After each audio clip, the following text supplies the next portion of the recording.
దివ్యవాణి TV ద్వారా దివ్య వాక్కుని ఆలకిస్తున్నటువంటి మీ అందరికీ యేసుక్రీస్తు నామమున వందనములు సమర్పిస్తున్నా.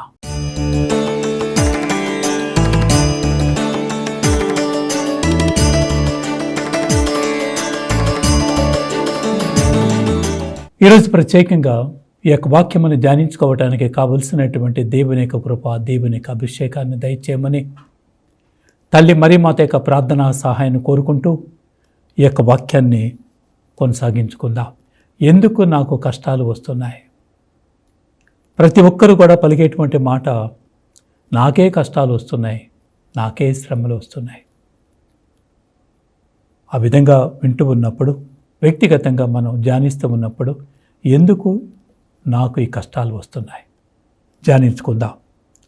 ఒక వాక్యం మనం గమనించినట్లయితే ప్రభుదేవుడు పలికినటువంటి మాట యోహాను సువార్త 16వ అధ్యాయము 33వ వచనములో ప్రభు ఈ విధంగా అంటున్నాడు, లోకమున మీరు కష్టముల పాలగుదురు, కానీ ధైర్యము వహింపుడు. మీకు కష్టాలు వస్తాయి, ధైర్యము వహించండి, నేను వాటిని జయించాను, మీరు తప్పక వాటిని జయిస్తారు అంటున్నాడు. కానీ ప్రతి ఒక్కరు కూడా వేదన పడేది, బాధపడేది, ఆందోళన చెందేది, నా జీవితంలో కష్టాలు వస్తున్నాయి, వీటిని ఏ విధంగా అధిగమించాలి? ఈ కష్టాలను చూసి భయభ్రాంతులవుతూ ఉంటే, ఆందోళన చెందుతూ ఉంటే, బాధలు భరిస్తూ ఉంటే, తోటివారు నన్ను చూసి ఆహ్వానం చేస్తూ ఉన్నారు, హేళన చేస్తూ ఉన్నారు, నవ్వుతూ ఉన్నారు. ధ్యానించుకుందాం. మొదటిగా మనం చూసినట్లయితే అందరూ నన్ను చూసి నవ్వుతూ ఉన్నారు, తోటివారు. నేను పడుతున్నటువంటి బాధలను చూసి, నేను పడుతున్నటువంటి కష్టాలను చూసి, నేను పడుతున్నటువంటి శ్రమను చూసి, నా జీవితంలో ఎదురవుతున్నటువంటి వాటిని చూసి నవ్వుతూ ఉన్నారు. ఒకవైపు యోబు తన జీవితంలో శ్రమలను అనుభవిస్తూ ఉంటే, అంతవరకు స్నేహితులుగా ఉన్నటువంటి వారికి కూడా యోబు మీద నిందలు వేస్తూ ఉన్నారు. అదే మన జీవితాల్లో కూడా. విలాప గీతం 3వ అధ్యాయం 14వ వచనం విధంగా పలుకుతుంది, ప్రజలెల్లరూ నన్ను చూసి నవ్వుచున్నారు, దినమల్లా నన్ను ఎగతాళి చేయుచున్నారు, నా తోటి వారే నన్ను చూసి నవ్వుతూ ఉన్నారు.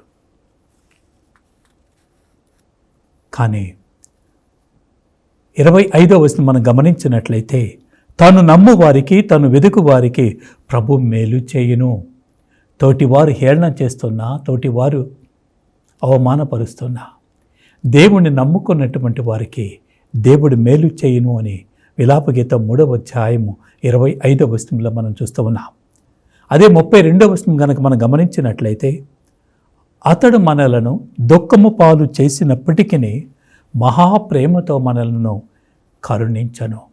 అతడు మనలను దుఃఖము పాలు చేసినను మహాప్రేమతో కరుణించను. యోబు జీవితంలో ఇదే జరిగింది. నీతిమంతుడు, న్యాయవంతుడని ఏ దేవుడైతే పలికాడో అదే దేవుడు యోబుకి శ్రమలనిచ్చాడు. వాక్యం అంటుంది, అతడు మనలను దుఃఖ పాలు చేసినను మహాప్రేమతో మనలను కరుణించను. అలాంటి కరుణ యోబు పొందుకున్నాడు. కనుకనే రెండంతల దీవెనలు, ఆశీర్వాదాలు పొందుకున్నాడు. 22వ కీర్తన 7వ వచనం అంటుంది, నా వైపు చూసిన వారెల్లా నన్ను గేలి చేయుచున్నారు, నాలుక వెళ్ళబెట్టి తలబూపుచున్నారు. నా వైపు చూసినటువంటి వారు, నా పరిస్థితిని చూసినటువంటి వారు, నేను పడుతున్నటువంటి కష్టములను చూసినటువంటి వారు నన్ను గేలి చేయుచున్నారు, ఎగతాళి చేయుచున్నారు అని చెప్పి వాక్యం అంటుంది. కానీ దేవుని యొక్క వాక్యం మనకి తెలియచేస్తుంది. రెండవదిగా మనం చూసినట్లయితే, కష్టాలనేవి, పరీక్షలు అనేవి మన జీవితంలో ఎదురవుతాయి అని చెప్పి ప్రభు దేవుడు మనకి తెలియపరుస్తూ ఉన్నాడు. యాకోబు పత్రిక 1వ అధ్యాయం 2వ వచనం మనం చూసినట్లయితే, మీరు పలు విధములైన పరీక్షలను ఎదుర్కొన్నప్పుడు మీరు అదృష్టవంతులుగా ఎంచుకొనడు. క్రైస్తవ జీవితంలో కష్టము వచ్చింది అంటే అది నిన్ను దీవించడానికి, నిన్ను ఆశీర్వదించడానికి. ఎందుకంటే ఆ కష్టము తర్వాత ఒక దీవెన, ఆశీర్వాదం ఉండి ఉన్నదని దేవుని యొక్క వాక్యం అంటుంది. రోమీయుల పత్రిక 8వ అధ్యాయం 18వ వచనం మనం చూసినట్లయితే వాక్యం అంటుంది, ఈనాడు మీరు పడుతున్న కష్టములు రానున్న మహిమతో పోల్చదగినవి కాదు. అంటే యోబు కష్టాలను అనుభవించాడు, ఆఖరిలో మనం చూస్తున్నాం యోబు రెండంత దీవెనలు పొందుకున్నాడు. అదేవిధంగా మీ విశ్వాసము ఆ పరీక్షలను ఎదుర్కొనుటకు మీకు సహనము చేకూరును. అంటే కష్టాలను భరిస్తూ ఉన్నప్పుడు, కష్టాలు అనేవి శాశ్వతము కాదు, పరీక్షలు అనేవి శాశ్వతము కాదు. దేవుని యొక్క వాక్యం అంటుంది, శీరాపుత్రుడు జ్ఞాన గ్రంథం 2వ అధ్యాయం 1వ వచనంలో, నీవు దేవుని సేవింపగోరిదివే నీ పరీక్షలకు గురి అవుదు అని చెప్పి వాక్యం తెలియజేస్తోంది. అదేవిధంగా 1 పేతురు 4వ అధ్యాయం 12వ వచనం గమనించినట్లయితే, మీరు బాధాకరమైనటువంటి పరీక్షకు గురి అయి కష్టపడుతున్నారు, కానీ అది ఏదో అసాధారణమైనట్లు ఆశ్చర్యపడవద్దు. అది నీకు మాత్రమే కష్టం వచ్చిందని చెప్పి నువ్వు ఆందోళన పడవద్దు. కనుక నువ్వు దేవుణ్ణి సేవించాలి అంటే, దేవుణ్ణి ప్రేమించాలి అంటే ఇలాంటి కష్టాలు నీ జీవితంలో వస్తాయని చెప్పి వాక్యం అంటుంది. 1 పేతురు 1వ అధ్యాయం 6వ వచనం మనం గమనించినట్లయితే, మీరు ఎదుర్కొనవలసిన పలు విధములకు పరీక్షల వలన తాత్కాలికముగా మీకు బాధ కలిగినను దానిని గురించి సంతోషించండి. ఆ కష్టం తాత్కాలికమే, దాని ద్వారా మీరు పొందుకునేది మేలు అని చెప్పి వాక్యం అంటుంది. మీ విశ్వాసం యథార్థమైనదని నిరూపించను, నాశనమగు బంగారమును కూడా పరీక్షలు. కనుక మన జీవితంలో ఎదురయ్యేటువంటి పరీక్షలను ఎదుర్కోవటానికి మనం సిద్ధపడాలి అని చెప్పి ఈ యొక్క వాక్యాలు మనకి తెలియజేస్తున్నాయి. ఒకవేళ మూడవదిగా మనం గమనించినట్లయితే, ఆపదలు నీకు వచ్చినట్ల, నీ ఆపదలే నాకు వచ్చిన. యోబు గ్రంథం 5వ అధ్యాయం 8వ వచనం అంటుంది, నీ ఆపదలే నాకు వచ్చినచో నేను దేవునికి మొరపెట్టి నా గోడును అతనికి వినిపించుకొందను. నీ ఆపదలే నాకు వచ్చినట్లయితే, కనుక తోటివారితో పలుకుతూ ఉంటాం, అలాంటివి వస్తే, నీ ఆపదలే నాకు వస్తే నేను దేవునికి మొరపెడతాను అని పలుకుతూ ఉంటాం. కనుక ఇక్కడ వాక్యం అంటుంది, కనుక మనకి కష్టాలు వచ్చినా శ్రమలు వచ్చినా దేవునికి మొరపెట్టాలి. 55వ కీర్తన 22వ వచనం అంటుంది, నీ భారమును ఆయనపై మోపడు. నీకు వచ్చినటువంటి కష్టం, నీకు వచ్చినటువంటి శ్రమ, నీకు వచ్చినటువంటి బాధ ఆయనపై మోపడు అంటుంది. అదేవిధంగా కీర్తన 37:5లో కూడా మనం చూస్తాం, నీ భారమును ఆయనపై మోపము. యోబు గ్రంథం 5వ అధ్యాయం 9వ వచనంలో, అతడు మనము గ్రహించలేని మహాకార్యములు చేయను, అతడు చేసే అద్భుత కార్యములకు అంతమే లేదు. కనుక మనము గ్రహింపలేనటువంటి కార్యాలు ఆయన చేయబోతున్నాడు. ఎప్పుడంటే నువ్వు కష్టాలను భరిస్తూ ఉన్నప్పుడు, కష్టాలను చూసి ఆందోళన చెందక, కష్టాలను చూసి భయపడక, నువ్వు కష్టాలను భరించినప్పుడు దాని తర్వాత వచ్చేదే గొప్ప అద్భుత కార్యములు, గొప్ప దీవెనలు, ఆశీర్వాదాలు. యోబు గ్రంథం 5వ అధ్యాయం 1వ వచనం మనం చూసినట్లయితే, నీ వేడుకలను ఆలించువాడు ఎవరైనా ఉన్నచో అతనికి మొరపెట్టుము. నీ వేడుకలను ఆలకించేవాడు, నీ ప్రార్థన వినేవాడు ఎవరైనా ఉంటే ఆయనకు మొరపెట్టు అని చెప్పి వాక్యం అంటుంది. మొరపెడితే ఏమవుతుంది అంటే, దేవుని యొక్క వాక్యం అంటుంది, యెషయా గ్రంథం 65వ అధ్యాయం 24వ వచనంలో, నీవు మొరపెట్టిన ఎడల నీ ప్రార్థనను ఆలకించను. నీ యొక్క ప్రార్థన ముగియక ముందే దేవుడు నీకు సమాధానం ఇచ్చును. నీ ప్రార్థన ముగియక ముందే నీ వేడుకలను ఆయన ఆలకించును అని చెప్పి యెషయా గ్రంథం 65వ అధ్యాయం 24వ వచనంలో మనం చూస్తూ ఉన్నాం. కనుక దేవుడు గాయపరిచేది ఆయనే, శ్రమలు ఇచ్చేది, కష్టాలు ఇచ్చేది ఆయనే, వాటి నుండి విడుదల ఇచ్చేది కూడా ఆయనే అని చెప్పి వాక్యం అంటుంది. అందుకే ప్రభు అంటాడు, నీ ఆలోచన నా ఆలోచనలు వంటివి కాదు అని చెప్పి యెషయా గ్రంథం 55వ అధ్యాయం 8వ వచనం ద్వారా దేవుడు మనకి తెలియపరుస్తూ ఉన్నాడు. 4వది మనం గమనించినట్లయితే, శోధన అనేది మన జీవితంలో వస్తుంది. ఆ శోధన నుంచి మనం ఏ విధంగా బయటపడాలో కూడా దేవుడే మనకి తెలియజేస్తూ ఉన్నాడు. 1 కొరింథీయుల పత్రిక 10వ అధ్యాయం 13వ వచనం మనం చూసినట్లయితే, మానవునికి సాధారణము కానీ ఏ శోధనను మీకు కలగలేదు, మిమ్మల్ని మించినటువంటి ఏ శ్రమ కూడా మీకు రాదు, మిమ్మల్ని మించినటువంటి శోధన ఏది కూడా మీకు రాదు. ఏలయనా దేవుడు నమ్మదగినవాడు, మీ నిగ్రహ శక్తిని మించి మిమ్మల్ని శోధించాడు. నీవు భరించలేనటువంటి శోధన, నీవు భరించలేనటువంటి కష్టం నీకు రాదు అని చెప్పి ఈ యొక్క వాక్యం మనకి తెలియజేస్తుంది. మత్తయి సువార్త 26వ అధ్యాయం 41వ వచనంలో మనం చూసినట్లయితే, మీరు శోధనలకు గురి కాకుండా మేలుకొని ప్రార్థించడు. శోధనలకు గురి కాకుండా ఉండాలి అంటే నిత్యము దేవునిలో ఉండాలి. మిమ్మల్ని భరించలేనటువంటి శోధన మీకు ఏది రాదు అని చెప్పి దేవుని యొక్క వాక్యం అంటుంది. కనుక మనం అలాంటి శోధనలు జయించాలంటే నిత్యము దేవునితో, దేవుని సన్నిధిలో ఉండగలగాలి. బాధల నుండి, కష్టముల నుండి, శ్రమల నుండి ఏ విధంగా తన బిడ్డలను విడిపించాలో దేవునికి తెలుసు అని చెప్పి 2 పేతురు 2వ అధ్యాయము 9వ వచనంలో మనం చూస్తున్నాం. ఆ బాధల నుండి ఏ విధంగా నిన్ను రక్షించాలో దేవునికి తెలుసు. కనుక శోధనలను చూసి భయపడవద్దు. మిమ్మల్ని మించిన శోధనలు మీకు రావు అని చెప్పి ప్రభు దేవుడు మనకి తెలియపరుస్తూ ఉన్నాడు. మరి ఎందుకు కష్టాలు వస్తాయంటే, 5వదిగా మనం చూస్తే మన జీవితంలో ఎందుకు కష్టాలు వస్తాయంటే ఒక్కొక్క మారు దేవుడే నిన్ను కష్టంలోనికి నడిపిస్తూ ఉంటాడు. ఒక్కొక్క మారు దేవుడే కష్టాలను ఇస్తూ ఉంటాడు అని చెప్పి వాక్యంలో మనం చూస్తూ ఉన్నాం. యోహాను సువార్త 16వ అధ్యాయం 13వ వచనంలో మీరు కష్టముల పాలగుదురు, ధైర్యము వహింపడు. మీకు కష్టాలు వస్తాయి, శ్రమలు వస్తాయి, వాటిని భరించడానికి మీరు సిద్ధముగా ఉండాలి అని చెప్పి ప్రభు దేవుడు అంటున్నాడు. ఎప్పుడైతే వాటిని భరించగలిగినటువంటి శక్తిని కూడా ఆ ప్రభు దేవుడు మనకి ఇస్తూ ఉన్నాడు. యెషయా గ్రంథం 30వ అధ్యాయం 20వ వచనం మనం గమనించినట్లయితే ప్రభు మేము కష్టముల పాలు చేయను, కానీ అతడు మరుగు కాడు. మీకు శ్రమలు వస్తాయి, కష్టాలు వస్తాయి, కానీ దేవుడు చూస్తూనే ఉంటాడు. మీకు స్వయముగా బోధించును, మీరు అతన్ని ప్రత్యక్షంగా చూతురు. మిమ్మల్ని కష్టముల పాలు చేయను.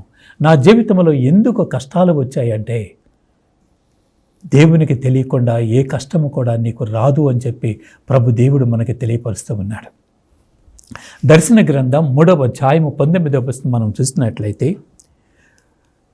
దేవుడు ప్రేమించు వారిని అందరినీ కూడా గద్దించను. తాను ప్రేమిస్తున్న ప్రతి ఒక్కరిని కూడా ఆయన గద్దించను, ఆయన శిక్షించను. కనుక ఎవరినైతే దేవుడు ప్రేమిస్తూ ఉన్నాడో అలాంటి వారిని దేవుడు పరీక్షలకు గురి చేస్తూ ఉన్నాడు అనే మాటను మనం వింటూ ఉన్నాం. కనుక తనని ప్రేమించే ప్రతి వారిని కూడా ఆయన గద్దించను. అపోస్తల కార్యములు 14వ అధ్యాయం 22వ వచనం అంటుంది, మనము దేవుని రాజ్యములో ప్రవేశించుటకు పెక్కు ఇక్కట్లను భరించాలి. పెక్కు శ్రమల్ని మనం భరించాలి, పెక్కు ఇక్కట్లను భరించాలి అని చెప్పి వాక్యం మనకి తెలియజేస్తుంది.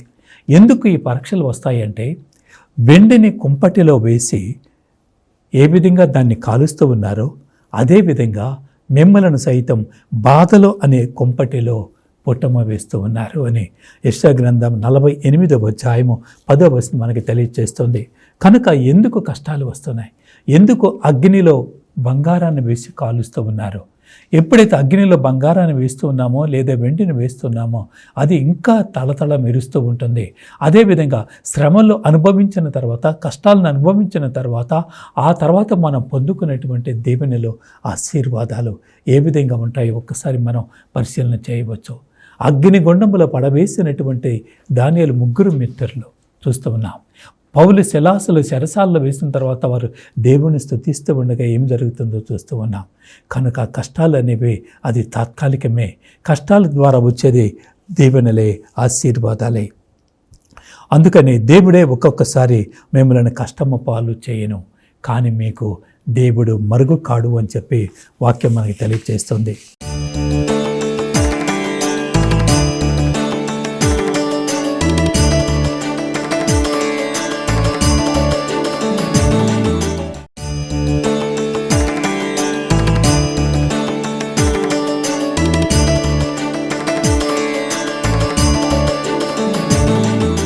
ఇంకా కొంతమంది అంటున్నారు, బాధలు భరించలేకపోతున్నా, ఈ బాధలు భరించేదానికన్నా చనిపోవటం మంచిది అనే మాటలు వింటూ ఉంటాం. మరి దేవుని యొక్క వాక్యం అంటుంది, ఏలియా ప్రవక్తను చూసినప్పుడు ప్రవక్త అంటున్నాడు, ఈ బాధలు చాలు, ఈ బాధలు ఇక చాలు, నా ప్రాణములను తీసుకో అంటున్నాడు. ఈ బాధలు నేను భరించలేను. ప్రవక్త అయినటువంటి ఏలియా బాలు ప్రవక్తలను చంపివేసినటువంటి, తాను ప్రార్థన చేస్తే దేవుని సహితమే దిగి వచ్చి అగ్ని రూపంలో దిగి వచ్చి ఆ యొక్క బలిని స్వీకరించినటువంటి స్థితి. బాలు దేవతలందరినీ కూడా మరణానికి కారణమైనటువంటి ప్రవక్త ఈనాడు ఒక స్త్రీని చూసి పారిపోతూ ఆయన అంటున్నాడు, ఈ బాధలు చాలు, ఈ బాధలు నేను భరించలేకపోతున్నాను అంటున్నాడు. కానీ ప్రభు పలుకుతున్నాడు, ప్రభు దూత పలుకుతూ ఉంది. మొదటి రాజుల గ్రంథం 19వ అధ్యాయము 7వ వచనంలో, నువ్వు లేచి భుజింపము, నీవు చేయవలసిన ప్రయాణము చాలా ఉన్నది. నీవు చేయవలసినటువంటి ప్రయాణం ఇంకా చాలా ఉన్నది. అదేవిధంగా ప్రభు దేవుడు ఈరోజు నీకు నాకు తెలియపరుస్తూ ఉన్నాడు. ఈ బాధలను చూసి, ఈ కష్టాలను చూసి భరించలేని అనుకుంటున్నావేమో, ఈ బాధలు చూసి నేను మరణించే చాలు అనుకుంటున్నావేమో. దేవుడు అంటున్నాడు, ఇదిగో నీవు చేయవలసినటువంటి ప్రయాణం ఇంకా చాలా ఉన్నది. నీవు లేచి భుజించు. బాధలు కష్టములని కంగారు పడుతున్నామేమో, నువ్వు లేచి భుజించు. ఇదిగో ఈ వాక్యాన్ని భుజించు, ఈ వాక్యము ద్వారా శక్తిని పొందుకో, ఈ వాక్యము ద్వారా బలాన్ని పొందుకో అని చెప్పి ప్రభు దేవుడు నీకు నాకు తెలియపరుస్తూ ఉన్నాడు. ఏలియా ఎప్పుడైతే లేచి రొట్టెని తిన్నాడో, ఆ రొట్టెని తిని త్రాగినప్పుడు తిరిగి మరలా ప్రయాణం చేస్తూ ఉన్నాడు. ఏబు పలుకుతూ ఉన్నాడు తను పడుతున్నటువంటి బాధలను చూసి. ఏబు గ్రంథం 3వ అధ్యాయం 11వ వచనంలో, నేను మా తల్లి కడుపున ఉన్నప్పుడే చనిపోతే బాగుండేది. తల్లి గర్భములో ఉన్నప్పుడే నేను సావనైతిని, పురిటిలోనే నేను చనిపోతే బాగుండేది. కష్టాలు భరించలేక, శ్రమలను భరించలేక తన బిడ్డలు, ఆస్తులు, సంపదలు అన్నీ కోల్పోయి ఇదిగో ఈరోజు పడుతున్నటువంటి బాధను చూసి అంటున్నాడు. కానీ బాధలు వచ్చినప్పుడు ఈ బాధలను భరించడానికి కావలసినటువంటి శక్తిని ఇవ్వగలిగినటువంటి దేవుడు ఉండి ఉన్నాడు అని మనం గ్రహించగలగాలి. అందుకే మత్తయి సువార్త 11వ అధ్యాయం 28వ వచనం ఉంటుంది, మీరు నా చెంతకు రండి. మీరు బాధలతో ఉన్నారా, శ్రమలతో ఉన్నారా, వేదనలతో ఉన్నారా, అలసిపోయి ఉన్నారా, మీరు నా చెంతకు రండి. భారముతో అలసి ఉన్న సమస్త జనులారా, మీరు నా వద్దకు రండి, నేను మీకు విశ్రాంతిని ఇచ్చేదను అంటున్నాడు. నేను మీకు విశ్రాంతిని ఇచ్చేదని, మీకు కావలసినటువంటి దానిని ఇవ్వగలిగినటువంటి దేవుడినే ఉండి ఉన్నాను అని ప్రభు దేవుడు అలాంటి బిడ్డలందరినీ కూడా ఆహ్వానిస్తూ ఉన్నాడు. అదేవిధంగా ఎవరైతే బాధల్లో ఉన్నారో, కీర్తన 34వ కీర్తన 18వ వచనం అంటుంది, వేదనల వల్ల గుండెలు బ్రద్దలైన వారికి దేవుడు దాపులోనే ఉండను. అలాంటి పరిస్థితిలో ఉన్న ప్రతి ఒక్కరికి కూడా దేవుడు వారి దగ్గరగా ఉన్నాడు అని చెప్పి వాక్యం మనకి తెలియజేస్తుంది. కనుక బాధలను చూసి భయపడవద్దు, శ్రమలను చూసి కృంగిపోవద్దు. ఇదే దేవుడు మనకి తెలియజేస్తూ ఉన్నాడు. 119వ కీర్తన 71వ వచనం మనం చూసినట్లయితే, నేను శిక్షను అనుభవించటం మేలైనది, కట్టడల్లో నేర్చుకుంటేనే. మరి మన జీవితాల్లో ఎన్నెన్నో మార్లు ఇలాంటి కష్టాలను మనం అనుభవించి ఉండవచ్చు. ఎప్పుడైతే మన కష్టాన్ని భరించామో, ఆ కష్టాన్ని భరించిన తర్వాత వచ్చినటువంటి మేలు, ఆశీర్వాదాన్ని ఒక్కసారి మనం గమనించినట్లయితే, ఈ కష్టము ద్వారా నేను మార్చబడ్డాను, దేవునికి దూరమై పాపకరమైనటువంటి జీవితాన్ని జీవిస్తూ శ్రమల్లో ఉన్నటువంటి వారు ఆ తర్వాత తమ జీవితాన్ని మార్చుకున్న తర్వాత, ఇదిగో ఈ కష్టముల ద్వారా, ఈ శ్రమల ద్వారా నా జీవితాన్ని నేను మార్చుకున్నాను. ఆ కష్టము రానప్పుడు నాకేమీ తెలిసేది కాదు. ఎప్పుడైతే ఆ కష్టము వచ్చిందో, కష్టాన్ని అనుభవించానో, శ్రమను అనుభవించానో, అప్పుడు నాకు తెలిసింది నేను చేసింది తప్పు, నేను చేసింది పాపము. ఈ పాపము ద్వారా నా జీవితాన్ని నేను మార్చుకున్నాను. ఎంతోమంది భక్తులు తమ తమ పాపముల ద్వారా తన జీవితాలని మార్చుకున్నారు. తన కష్టాల ద్వారా తమ జీవితాలను మార్చుకున్నటువంటి వారు ఎంతోమందిని మనం చూస్తూ ఉన్నాం. ప్రభు దేవుడు అంటున్నాడు, విచారిస్తున్నటువంటి వారితో ప్రభు పలుకుతున్నటువంటి మాట, మీ విచారములన్నీ కూడా నా మీద మోపండి అంటున్నాడు. ఎక్కడ లేనటువంటి ఈ బాధలన్నీ నాకే వచ్చాయి, విచారములన్నీ కూడా నాకే వచ్చాయి, ఎవ్వరికి లేనటువంటి స్థితి నాకు వచ్చిందని విచారముతో కృంగిపోతున్నావేమో. అలాంటి వ్యక్తులతో ప్రభు దేవుడు పలుకుతూ ఉన్నాడు. 1 పేతురు 5వ అధ్యాయము 6వ వచనములు మనం చూస్తూ ఉన్నాం, మీ విచారములన్నీ ఆయనపై మోపడు. మీరు పడుతున్నటువంటి బాధలు, కారుస్తున్నటువంటి కన్నీటిని ఆయనపై మోపడు. అందుకే మన వాక్యములో వింటాం 37వ కీర్తన 5వ వచనములో, మీ భారములన్నిటిని కూడా ఆయనపై మోపండి. 1 పేతురు 5వ అధ్యాయం 7వ వచనం మనం చూసినట్లయితే, ఆయన మిమ్మల్ని గూర్చి శ్రద్ధ వహించును, కనుక మీ విచారములన్నీ ఆయనపై మోపడు. మిమ్ము గురించి ఆయన శ్రద్ధ వహించును. నేను ఎక్కడ ఉన్నా నన్ను చూస్తున్నటువంటి దేవుడు, నా ప్రార్థన ఆలకిస్తున్నటువంటి దేవుడు, నువ్వు ఎక్కడ ఉన్నా నేను నిన్ను చూస్తూ ఉన్నానని పలుకుతున్నటువంటి దేవుడు. ఇర్మీయా గ్రంథం 16వ అధ్యాయం 17వ వచనం తెలియచేస్తుంది, మీరు చేస్తున్నటువంటి ప్రతి పనిని నేను చూస్తూ ఉన్నానని పలుకుతున్నటువంటి దేవుడు, నీతో పాటు ఉన్నానని పలుకుతున్నటువంటి దేవుడు. అపోస్తల కార్యములు 2వ అధ్యాయం 25వ వచనం అంటుంది, ఆ దేవుడు నా కుడి పక్కనే ఉండి ఉన్నాడు అని చెప్పి దావీదు మహారాజు అంటున్నాడు. 16వ కీర్తన 8వ వచనం అంటుంది, ఆ దేవుడు నా పక్కనే ఉండి ఉన్నాడు. చూస్తున్నటువంటి దేవుడు, ఆలకిస్తున్నటువంటి దేవుడు, వింటున్నటువంటి దేవుడు, ఆయన మేము గురించి శ్రద్ధ వహించును అని వాక్యం పలుకుతుంది. నన్ను గురించి శ్రద్ధ వహిస్తున్నటువంటి దేవుడు, నన్ను పరిశీలిస్తున్నటువంటి దేవుడు, నీకు ఆపదలో ఆదుకునేటువంటి దేవుడు. నీ భారమంతా కూడా ఆయనపై మోపండి, నీ విచారములన్నీ కూడా ఆయనపై మోపండి. నువ్వు దేని గురించి విచారిస్తూ ఉన్నావో దానిని గురించి ప్రభుకి తెలియచేయండి. మీకు ఏమి అవసరమో దాని కొరకు ప్రార్థనలో దేవునికి అర్పించండి అని ప్రభు దేవుడు అంటున్నాడు. కనుక మీ విచారములన్నీ, మీ బాధలన్నీ, మీ భారములన్నీ ఆయనకి సమర్పించండి. మిమ్మల్ని వెంటాడుతున్నటువంటి శోధనలు ఆయనకి సమర్పించండి. మిమ్మల్ని వెంటాడుతున్న అనారోగ్యత, వ్యాధులను ఆయనకి సమర్పించండి. ఎందుకు నాకు ఈ కష్టాలు వస్తున్నాయి, వీటిని నేను ఏ విధంగా భరించాలి అని పలుకుతూ ఉంటే వాటినన్నిటిని కూడా ప్రభుదేవునికి సమర్పించండి అని చెప్పి ఈ యొక్క వాక్యాలు మనకి తెలియచేస్తూ ఉన్నాయి. అందుకని ఫిలిప్పీల పత్రిక అంటుంది, ఫిలిప్పీల పత్రిక 4వ అధ్యాయం 19వ వచనం, క్రీస్తు యేసునందలి తన ఐశ్వర్యముతో నా దేవుడు మీ అవసరములన్నిటిని కూడా తీర్చను. మీకు అవసరాలన్నిటిని తీర్చగలిగినటువంటి దేవుడు. కేవలం అవసరములు మాత్రమే కాదు, శ్రమలు మాత్రమే కాదు, కష్టములు మాత్రమే కాదు, వ్యాధులు మాత్రమే కాదు, అన్నిటిని తీర్చగలిగినటువంటి దేవుడై ఉండి ఉన్నాడు. అందుకే అలాంటి దేవుని పొందుకున్నటువంటి నీవు వాక్యం పలుకుతూ ఉంది, ఎల్లప్పుడూ ఆనందముతో ఉండాలి, ఎల్లప్పుడూ కూడా సంతోషంతో ఉండాలి. కష్టాలను చూసి కృంగిపోక దేవుడిస్తున్నటువంటి దీవెనల ఆశీర్వాదాలతో ఎల్లప్పుడూ కూడా సంతోషంగా ఉండాలి అని ఫిలిప్పీల పత్రిక 4వ అధ్యాయం 4వ వచనంలో ఎల్లప్పుడూ మీరు ఆనందముతో ఉండాలి అంటుంది.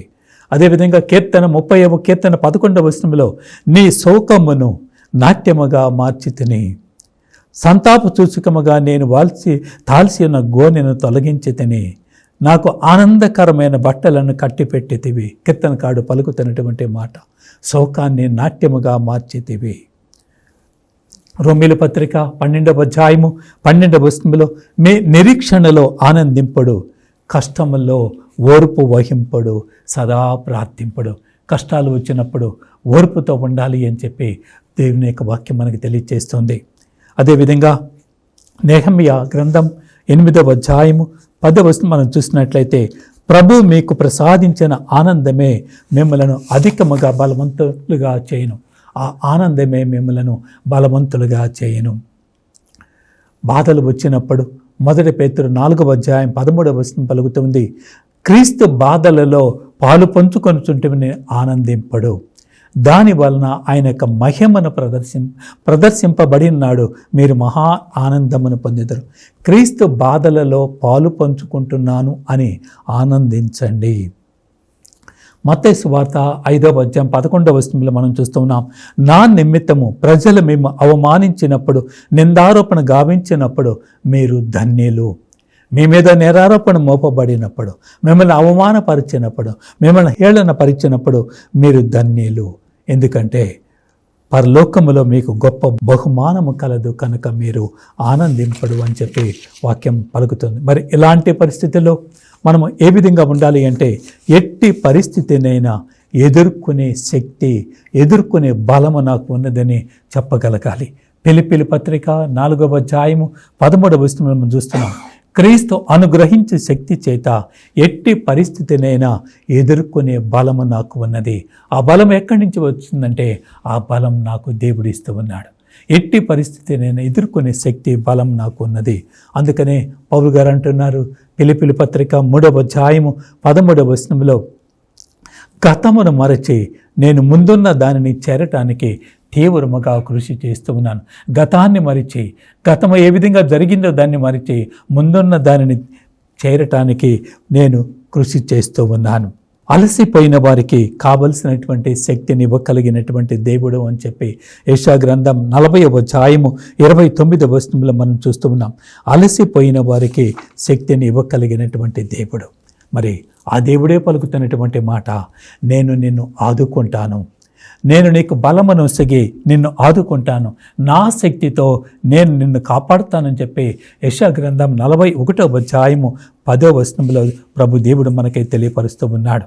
కనుక నువ్వు భయపడకము, నా శక్తితో నేను నిన్ను ఆదుకుంటానని చెప్పి ప్రభు దేవుడు పలుకుతాము. ఇన్ని బాధలు పడినా, ఎన్ని శ్రమలు పడినా యోబుని చూసినట్లయితే యోబు గ్రంథం 42వ అధ్యాయము 10వ వచనం మనకు తెలియచేస్తుంది.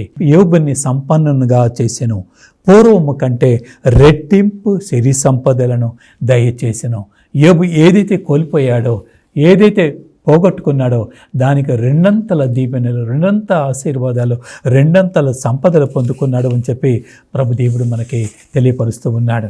కనుక నా జీవితంలో ఎందుకు కష్టాలు వస్తున్నాయి, ఎందుకు శ్రమలు వస్తున్నాయి అనే ఆలోచన పక్కన పెట్టి ఆ శ్రమలను, కష్టాలను భరించటానికి కావలసినటువంటి శక్తిని దయచేయమని ఆ ప్రభుని వేడుకోవాలి.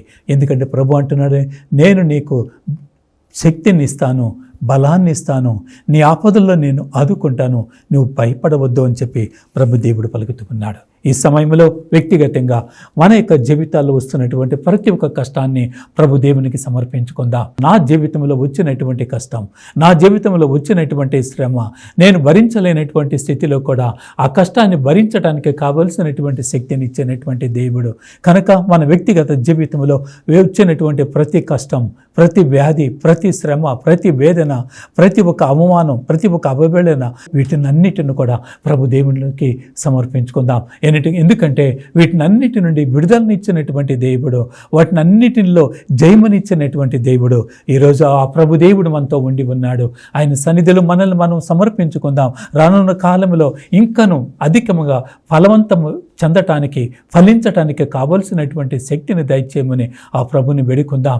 మన జీవితాల్లో వచ్చినటువంటి కష్టాన్ని అధిగమించడానికి శక్తినిచ్చినటువంటి ఆ దేవాది దేవునికి వందనాలు సమర్పించుకుందాం. ప్రభుదేవుడు పలికిన విధంగా ఈనాడు మీరు పడుతున్నటువంటి కష్టములు కేవలము 10 దినాలే అని ప్రభుదేవుడు అంటున్నాడు. ఈనాడు పడుతున్న కష్టం రానున్నటువంటి మహిమతో పోల్చదగినది కాదు అంటున్నాడు. మీరు పడేటువంటి కష్టానికన్నా రానున్న మహిమ అనేది దీవెనకరంగా, ఆశీర్వాదకరంగా ఉన్నది అని ప్రభుదేవుడు అంటున్నాడు. ఎన్నో శ్రమలు పడ్డాడు, ఎన్నో కష్టాలు పడ్డాడు, అయినప్పటికీ కూడా రెండంతల దీవెనలు, ఆశీర్వాదాలు పొందుకున్నాడు. అదే దీవెన, అదే ఆశీర్వాదాలు ఈరోజు దేవుడు నీకు నాకు ఇవ్వటానికి సిద్ధముగా ఉండి ఉన్నాడు. ఒక క్షణం ప్రార్థన చేసుకుందాం. పరిశుద్ధుడైనటువంటి మా ప్రియ పరలోకపు తండ్రి, నీకు వేలాది వందనములు, స్తోత్రములు నాయనా.